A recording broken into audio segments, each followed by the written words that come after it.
Today I have the honor of introducing a significant guest, and this is very important, I think, for humanity to have this knowledge. If the air pollution went down and the purification of the river happened, is it only the place where the Agnihotra is being done, or is it much wider effect?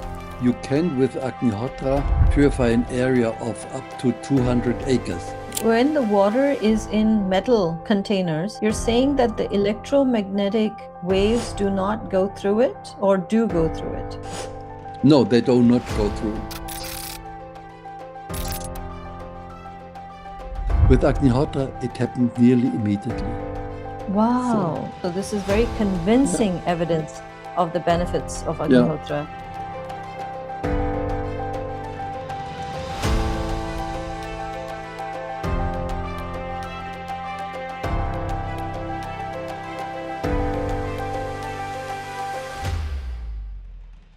Hello, everyone. My name is Vinita Pande, and welcome back to my channel.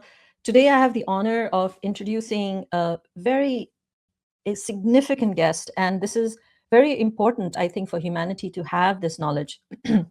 His name is Dr. Ulrich Berk, and he's joining me from Poland this evening. And I find it so interesting that I'm connecting with such amazing people across the globe and giving me the opportunity to present them to the world. So please do like this video and subscribe to my channel, because if you like the video, this knowledge and information will go out to more people. So Dr. Berk has studied, he's obviously a doctor, he's a PhD, and he studied the philosophy of science, logic, and mathematics in Munich and Erlangen. He's a PhD from the University of Erlangen and Nuremberg. He's an assistant professor in the Konstanz University, teaching logic methodology of sciences to students.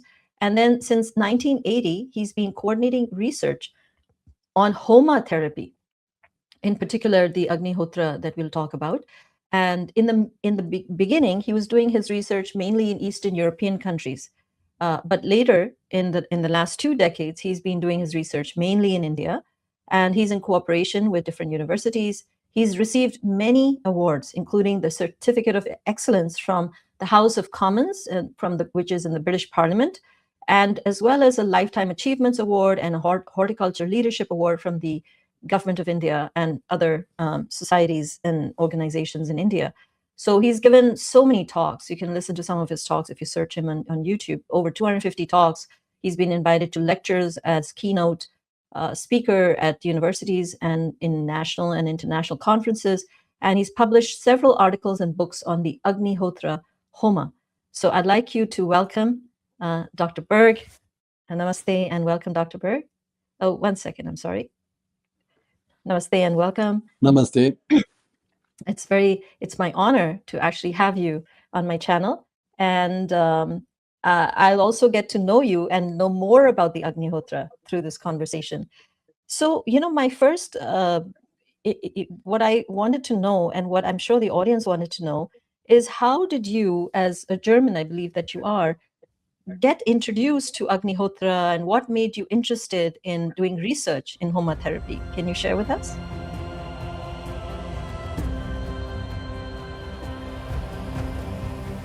Sure. So that was quite a while ago. That was in 1979. At that time, I was working at the Konstanz University, and I was always interested in in new things.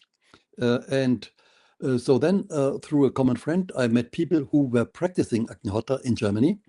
And one of them was Monika Koch, who is a pharmacist and who developed medicines based on Agnihotra ash. So I met them, and then they invited me evening at sunset for Agnihotra. And they said, oh, we do a little fire. Do you want to come and see? I said, yes, of course. And I was a little bit surprised and a little bit skeptical, because they said, oh, this is the element fire. And I thought, oh, as far as I know, we have 92 chemical elements and fire is none of them. So it was a little bit strange, but somehow I felt attracted. I felt inside something resonated. So then 2 weeks later, I started myself. And then I traveled with our teacher, Vasant Paranjape, to many, many countries in Europe. He's from India. And we traveled together to many, many countries in Europe, for example, also to Poland. And then we met with scientists, and some of the scientists started to do some really good research. Then, because of political turbulences, that stopped somehow. But then later on, I started this research in India. And interesting enough, it was more difficult in India to get scientists interested. The problem was everybody thought, okay, I know about Agnihotra, I know about Homa. My grandmothers used to do it, but they didn't take it serious. They did not think it has an effect. So it was hard to find some scientists who then did some experiment, and they were also surprised. Yes, it has an effect. It reduces the pollution of air, of water. It helps plants to grow. All these things came then. And after we had some first results and some published articles, then it was easier. Now in India, it is very easy. Many people are open for that. And in India also, they have this IKS, Indian Knowledge System, which is now nearly in every university. So they're more open for that. And now I get a lot of invitations for conference, more than I can accept. And now things are going easily. But at the beginning, it was hard. It was very hard. Say 30 years ago in India, it was hard.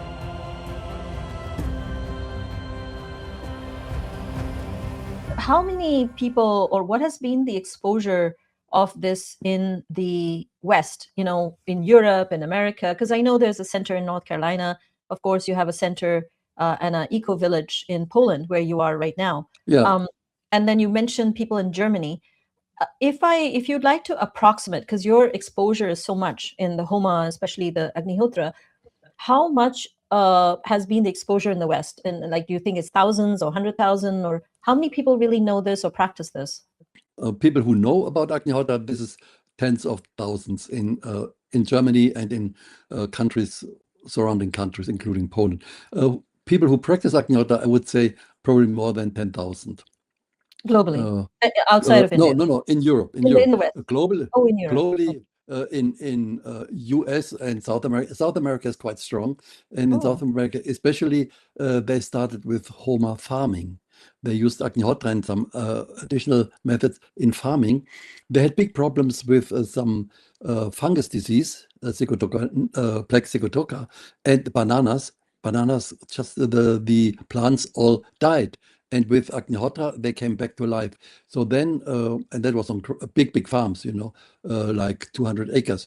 And so it spread very well in South America before farming in India started. Now in India also there are quite some farms where they use these methods, but it started first in South America. So in South America, it's quite strong. North America also. And in India now, there are, I would say, maybe 1 lakh or more people performing Agnihotra regularly.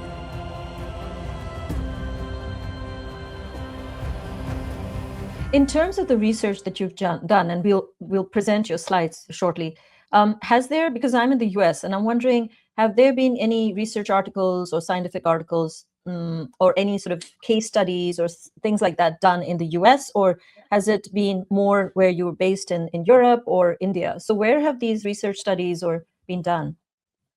So most of the research in the recent decades was done in India. But we have one study, I will mention that in the presentation also, which was done in Baltimore, that is on the effect of Agnihotra on the mind. That was done in Baltimore a couple of years ago. I see.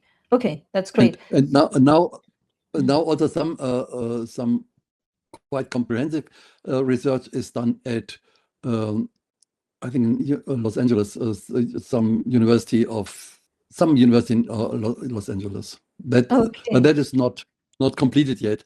But it's a very comprehensive studies which will take 2 years or more altogether. But we will get some results soon, I hope. I see. Okay, let's hop into the presentation now, Dr. Berk. Yeah, please go ahead. No, okay, just next. Yeah, that's just me. You introduced me. That's okay. Next. So this is one thing. Environmental pollution is one of the biggest challenges nowadays. And this pollution of air, water, and soil, and subsequently of our food, poses a big problem for the healthcare sector. Next, please. This is a slide I found in India, and they said in the recent decades, the nutrition value of our food went down by 45%, but the toxins went up by 1,400%. So this is really a big problem, and that, of course, affects all our health.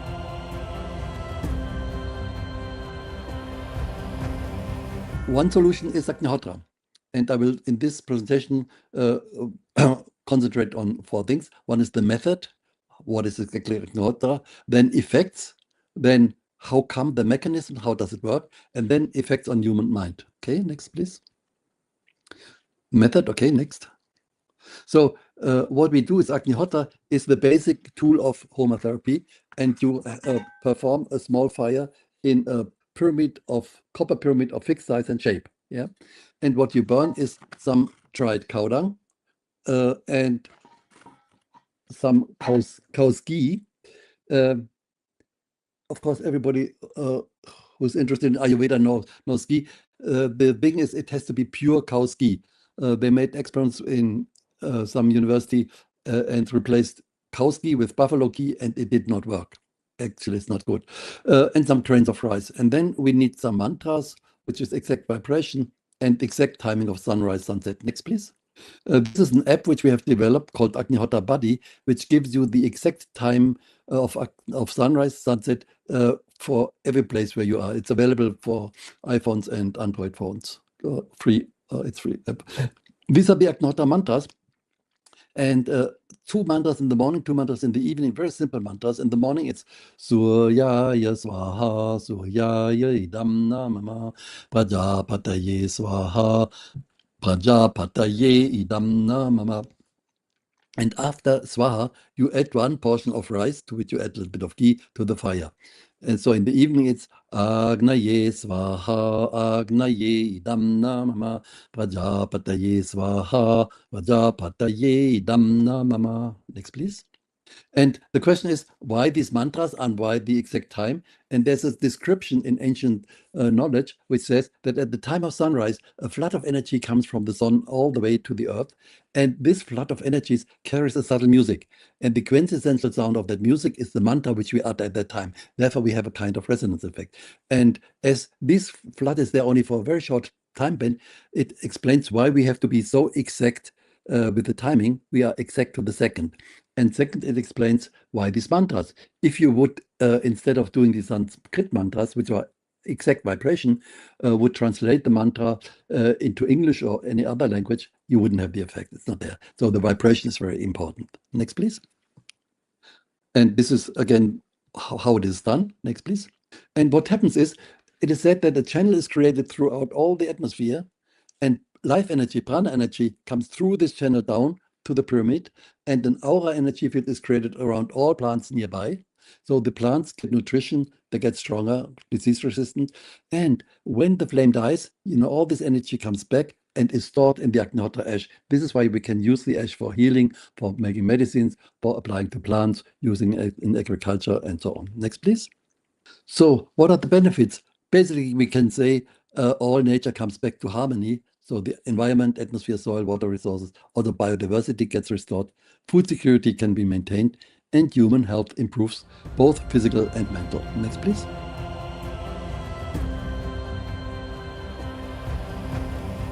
What are the effects? Okay, effects I mentioned. So on the atmosphere, that was just one article published which shows when we talk about biological air pollution, that's mainly bacteria, viruses, and so on. And you see the petri dishes, they open petri dish before Agnihotra, sent for incubation, and then after Agnihotra. And you see the big difference before and after. So Agnihotra purifies the air from biological pollution. Next, please. Okay, so this was done in Ujjain in MP, Madhya Pradesh. They have a high volume air sampler, and they performed Agnihotra, and then they measured the particles in the air. Next, please. And here you see chemical air pollution, which is mainly SOx and NOx, and physical air pollution, which is particulate matter. And you see after Agnihotra, these values go a little bit up, but then they come down by 30 to 40%. So just by one Agnihotra. So that is a really great result, especially if you live in cities like Delhi, where the air pollution in winter is terrible. And so many people have health problems. Many thousands of people die every year because of air pollution. At least you can't easily change the air pollution of the whole city, but at least at home, you could create an atmosphere which is healthier, less air pollution, and have a healthy environment. Next, please. That is effects on environment and agriculture. Next, please. That was one result was, next, on water quality. And here you see they took, that experiment was done in Pune, they took water from a river there and measured the water quality, different parameters like conductivity, total solid content, hardness, and so on, including bacterial count, measured before and after. And here you see the reduction. All parameters got very much improved, including the bacteria. They went down by more than 90% by just pouring the water through some column of Agnihotra ash. Next, please. And also on large scale, this is the Narmada River in Maheshwar, which is close to Indore, MP, quite big river. And they monitored the water quality upstream and downstream. Next, please. Yeah, if I may ask, I'm just curious. So if the air pollution went down and the pollution and the purification of the river happened, is it only the place where the Agnihotra is being done, or is it much wider effect? See, this river, I would say it's maybe 500 meters wide, so it's quite big. And in general, what we've seen is you can with Agnihotra purify an area of up to 200 acres. That we've seen in farming. We have a special system. We have one Agnihotra and then some resonance pyramids. So an area of 200 acres is covered by this method. Okay, and for this air purification, the pollution going down, including the bacteria and all that. So if there's one person doing it, it covers a certain area of air that is purified. So if you have people placed throughout the city, it could have effect throughout the city. So obviously, the more people who do it that are dispersed in the city, it'll be better. Yeah, correct. Okay. I mean, the first effect, of course, is for the people in this house or flat. But then the next thing, the neighbors will also get some effect. And then if more and more people are doing it, then it will have an effect also for the whole city. Yeah. Got it. Okay. I just wanted to know how much of an area does this impact. Okay. So this is the, just see the second last column, that is the water quality of the Maheshwar aromatherapy place. And that water quality in all the different aspects is much better than upstream and downstream. Next, please. Effects on soil. Next, please. With Homer methods, we get better soil health, and that leads to better yields, better quality of crops, resistance to pests and diseases. And the improvement of soil quality means especially the soil life. The beneficial microbes increase and harmful microbes are being controlled. And also both alkaline, sodic soil and acidic soil get back to normal pH. That is, you are from Kanpur. Okay, in that area, we have a lot of sodic and saline soil, and with Agnihotra methods, this can be improved. So, and there are hundred thousands of hectares in India and worldwide. Okay, next, please. So doing the Agnihotra, I think you might wait for the other slides, but I'm guessing that this is because the ash is also spread on the farm? Yeah, the method is first performing Agnihotra, and second, spreading the ash. But see, if you have a large area, Agnihotra, this little pyramid, you do not get so much ash.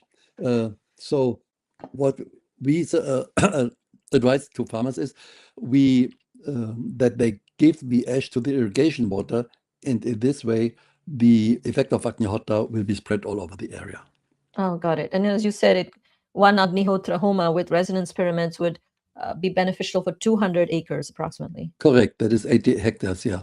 And then one more thing is the soil organic carbon on Homa farms increases. Soil organic carbon is very important for soil health.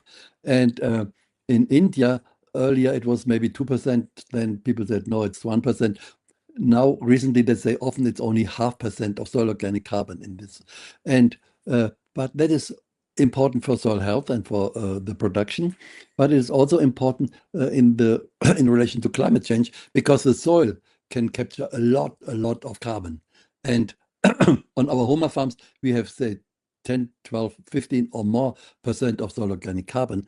And if this method would be used all over the planet, this problem of the high carbon content of the atmosphere could be totally solved. Next, please. Yeah. Okay, next, please. So there were many studies in in other countries also, like in South America, but in India, that I just want to mention one study that was done in Dharwad Agricultural University, that is in Karnataka, and they produced 4 MSc theses, 1 plant each: tomatoes, cabbage, soybeans, and okra. And next, please. They studied the parameters yield, pests and diseases, and the quality, especially nutrient content. Next, please. And the results showed that there's a reduction of pests and diseases, an increased nutritional value of the produce, and that is very important for our health, because our nutrition, okay, you may have enough calories, but if you don't have all the micronutrients, still there's a deficiency which can lead to all kinds of diseases. And then also there are higher yields, and that is very important because often people think, okay, organic farming is nice, but we have to think of feeding the whole planet, the humanity. And people think that if you go from chemical farming to organic farming, there's a dip in yield of, say, 20%. And that may be correct if you just leave aside all the fertilizers and so on. But with home organic farming, you have an increase in the yield from 15 to 40%, according to this study. And this shows that it is possible to go to organic and still have enough production of food, which is very important for the future. Next, please. Yeah. So in this study, how long was this study conducted before the results were taken? I think that was one season, one production, one productive cycle. Okay. Okay. Now, this is a study done from BHU, Varanasi, that showed that the photosynthesis activity of plants in Agnihotra atmosphere increases, which is photosynthesis, the main mechanism how plants grow. So that is very interesting. Next, please. And here you see the comparison of the leaves of these plants.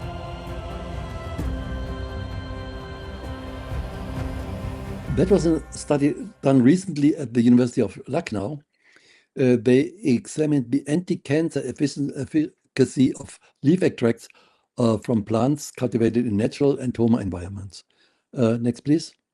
So they used tulsi, neem curry, and bale and made extracts. Next, please.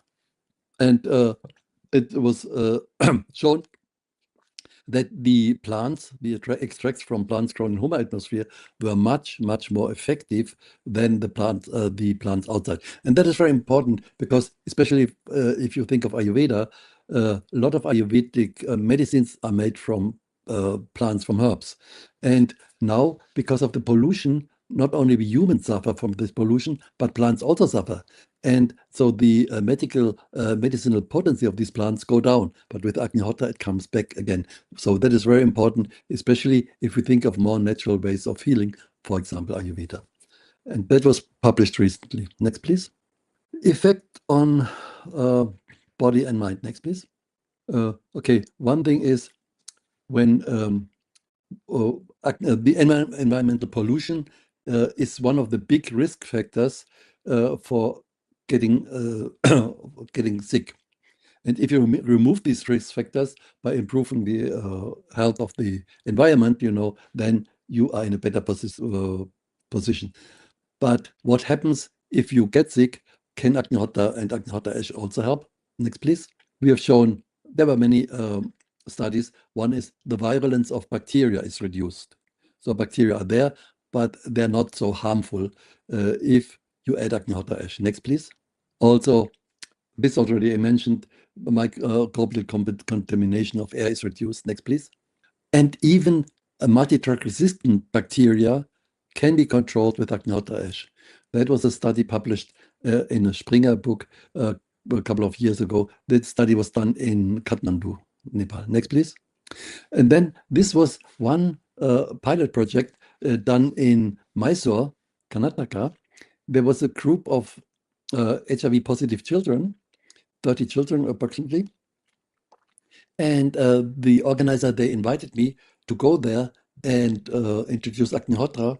And I said, okay, but each of the children should perform her own Agnihotra. Not just one person performs for them, but every child should do it himself, herself. Next, please. So they did that. And Next, did they please. also take the ash? Did they consume the ash Yes. as well? Yes. So I suggested they perform Agnihotra, and they take the ash with the food, and also the water, the drinking water, was always treated with ash. Mhm. So that is the publication. Next, please. And this is, yeah, okay, the photo shows the children, how they perform Agnihotra. We took the photo from the back, so because of privacy reasons, but so every child performed Agnihotra. So that was really nice. And also their general health improved a lot, and the viral load went down quite considerably. Next, please. So now, how does Agnihotra work? Just a few comments to that. Next, please. One is about the energy field of Agnihotra. Next, please. See, we thought Agnihotra purifies water, for example. So one idea, okay, maybe the fumes of Agnihotra lead to that effect. So we put the water in closed bottles, and still water got purified. Then the question was, okay, it must be some kind of energy field of Agnihotra. Which kind of energy field is it? And normally we think of electromagnetic fields. That's the most commonly known. So what we did is we put some of the water bottles in metal containers. Next, please. Here you see, right side, you see the water bottles. And at the left side, we have the same water bottles, but put in metal containers. These metal containers act as Faraday cage, means electromagnetic radiation does not go through. And then we had, say, 30 of these bottles. Half of them were in the lab immediately, and the rest part of them just in water bottles, the other half in metal containers, water bottles in metal containers. And after 5 days, we brought these bottles, all the bottles, back to the lab. I relabeled the bottles so that the people, the lab assistants, they did not know which is which of the samples was in the lab, which of the samples comes from Agnihotra atmosphere. Next, please. Just one thing, when the water is in metal containers, you're saying that the electromagnetic waves do not go through it or do go through it? No, they do not go through. Normally, a simple test, you put your mobile in such a metal container and you call it from some other mobile, it will not ring. Normally, electromagnetic waves are stopped, and that is called Faraday cage. I mean, there's an exception, high energy radiation like X-rays and so on, they would go through, but that is not produced during Agnihotra. This we have measured in a different experiment. I see. So this is the arrangement. And I put some of the water bottles also in different distances to see whether that makes a difference. It did not make a difference. And the metal containers, we did not pour the water in the metal containers, but we just put the same water bottles in the metal containers. So there was no direct contact to the metal. Next, please. And here you see the result. And just look at the last column. The reduction of coliform bacteria was between 68 and 70% compared to the water which was kept in the lab. And the most interesting thing is there is practically no difference between the bottles which were kept, in the Agnihotra and the bottles which were kept in a metal cage. So that means that it is not just the electromagnetic waves from Agnihotra. Of course, that is there. We have light, we have heat. But there must be something, some energy field beyond the electromagnetic range. That was an interesting result. This study was published in 2015. Next, please. Okay, next, please. So what is this saying, this slide? What kind of energy field? Yeah, then the interesting question, of course, is if it's not electromagnetic, what kind of energy field is it then? I would say it's still a challenge for science of physics, maybe some kind of prana energy, but prana energy, in the moment at least, cannot be measured. Another hypothesis is that sound may play an important role. We come to that a little later.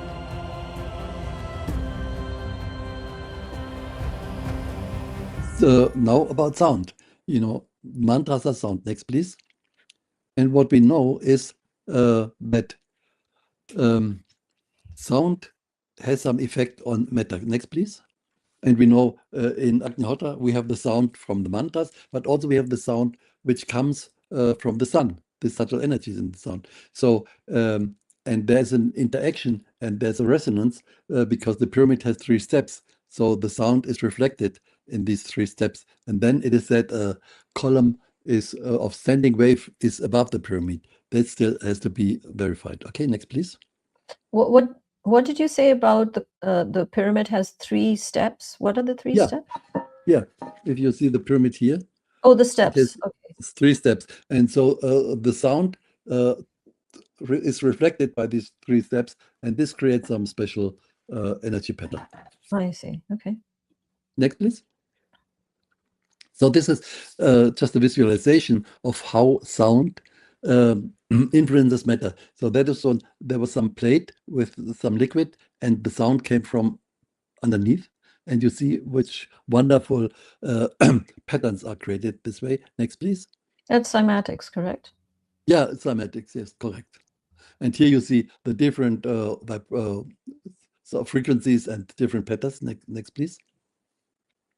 And now, what is interesting is if we add Agnihotra ash to water, the water is changed. And you have heard of this Emoto in Japan. He did these experiments with putting a drop of water to some plate in, I think, in a cool chamber, -30 or so. And then, you know, if the water was of good quality, you had very nice shape, these crystals. And if it was, for example, Tokyo tap water, it didn't, no crystallization happened. So this is one way to show the quality of water. And here, this is from the Emoto Institute. This is water crystals from Agnihotra ash water. They just took water, added Agnihotra ash, and then these wonderful crystals were formed. Next, please. Okay, so this was actually sent to Dr. Emoto's lab in Japan then, the ash? Actually, this was done in the lab in Liechtenstein. They had, in Europe, the center was in Liechtenstein, but Dr. Emoto in Japan also experimented with Agnihotra. But these photos come from Liechtenstein. Okay. Actually, they had asked us to send, this is another example, to send us Agnihotra ash from different places on the planet, and then they made, put them into water and created these photos.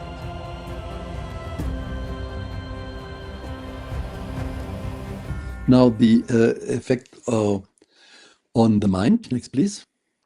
One thing is thought pollution, negative thinking and negative feelings. That's the worst form of pollution, and that's also the origin of all other types of pollution. We cannot measure directly yet thought pollution, but we can feel. If you go to a room where people were quarreling before, you don't feel very well. But if you go into a room where before people had done meditation, for example, or singing mantras, you know, you feel there's still something different. And interesting is that Agnihotra also removes thought pollution and creates a harmonious environment on the more subtle level. Next, please. And can that be measured in any way? The environment's vibrations? As I say, not yet. Not yet. There's some instrument which say they can measure that, but the thing is, these instruments are not scientifically accepted yet. So I will show you something a little later, but it is still some area where the modern science still has to do some steps forward in order to understand. But now, although we cannot directly measure this energy yet, we can measure the effects, like the effect of Agnihotra on reduction of stress, fear, depression, and anxiety, and which is also very important because stress, anxiety, that is a big problem for the immune system. And if you can remove these factors, then your immune system is stronger, and that is very important. And that also, you know, we saw in the COVID area, we saw the effect. Many people were affected by COVID, but nearly nobody from the people performing Agnihotra was affected. And if they were affected, then it was a mild way of this COVID. Okay, some studies. Next, please. This is one study done in South America, in Santiago de Chile. That was a medical university, and these students at the medical universities, they have very, very heavy exams. So the students normally are very much stressed. So they tested 100 students, and the stress level was tested mainly by examining the saliva, the cortisol in the saliva.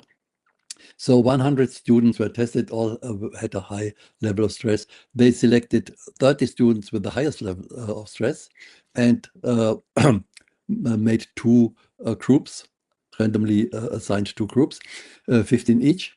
And then they invited both groups for Tai Chi. And they said, that will help you to reduce the stress. Okay. But what the students did not know, one of the groups was in a room where Agnihotra was performed in next room. And next, please, can you can see? You see, Tai Chi, just Tai Chi reduced the stress level from 100% to 42%. But Tai Chi and Agnihotra reduced it to only 8%. So that is a big, big change. Although the students were not directly affected by Agnihotra, it was the next room. Of course, I told these people who did the study, I was there, that they should do another study where people actually perform Agnihotra because the effect would be much more. We see such a study. Next slide. This is incredible. Very nice to see this. Yeah. So that was a study done in Baltimore. I mentioned this study earlier. And that was the study was these people actually performed Agnihotra for 2 weeks, and the control group did some normal meditation. And here you see the reduction of depression. The control group reduction was not much, yeah, a little bit, but Agnihotra group reduction was quite big. You see the two bars. Next, please. And what is this based on? This is the BRICS Depression Inventory Score. Yeah, that is a questionnaire. A questionnaire, which is Beck's questionnaire, is widely accepted in psychology. That is, I would say, one of the standard ways to measure that. So it's significant. I mean, I would say It is 15 is the highest, so this is pretty significant. it is significant. That also was published. I can send you the paper. Next, please. And then that was the wellness index. Wellness increased, control group a little bit, but Agnihotra group quite considerable. Okay. Okay, next, please. And then how does it work? It is said that prana and mind are directly connected, like two sides of the same coin. And with Agnihotra, we purify the atmosphere. That means prana flows harmoniously. And when prana flows harmoniously, immediately the mind is affected. Can you go to the next slide, please? Here you see prana and mind directly connected. And the atmosphere regulates the flow of prana. Next, please. And with Agnihotra, we purify the atmosphere, and therefore the flow of prana is harmoniously, and the mind is affected by that. Next, please. So now we see some other effects. That was measurement of the brain waves that was done in Moscow some time ago. That was before Agnihotra. The brain waves were mainly in the beta area, 70% beta, and only 17.6% alpha brain waves. And after Agnihotra, next please,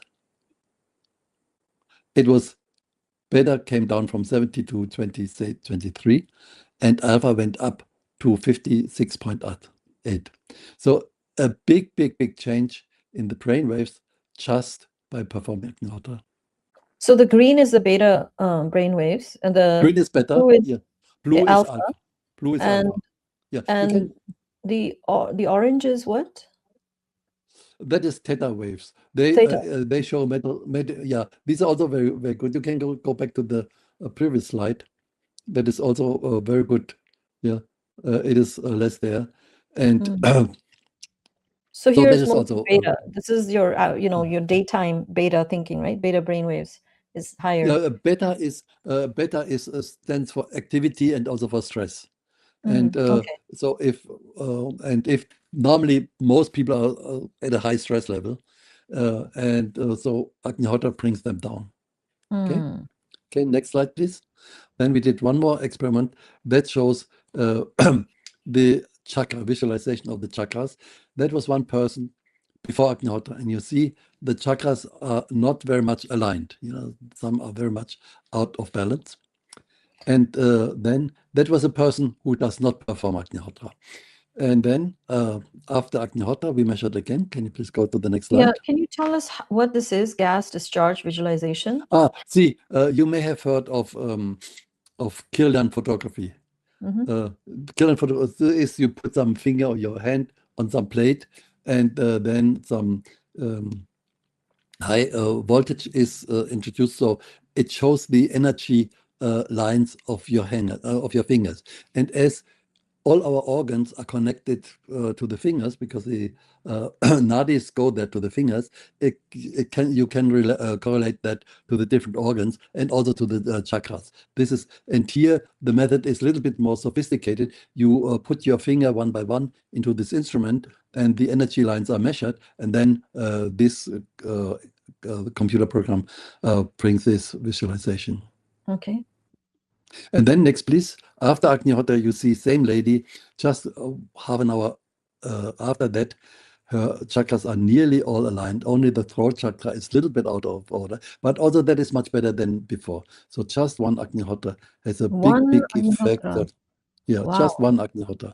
And we did more such studies for people who perform Agnihotra regularly, and mostly their chakras are very much in line. So if you do it regularly, then your chakras are in order. And the chakras are so important for the functioning of the whole body, because all the organs are related to one of these chakras. So if your chakras are well balanced, then automatically your body is in a better state, and you're more resilient, and just healthier. Very And nice. by the way, also one thing is it helps meditation. One person who was doing meditation for 3 decades, when he came for Agnihotra, he told me afterwards, okay, normally it takes him 20 minutes to go into a deep state of meditation. With Agnihotra, it happened nearly immediately. Wow. So because of the purified atmosphere, it really has such a big effect. Amazing. Okay, So that's it. great. That's very, very nice. And if you have anything else you'd like to share, please go ahead and let us know. Something that was not in the slides that you perhaps find interesting to share with the audience.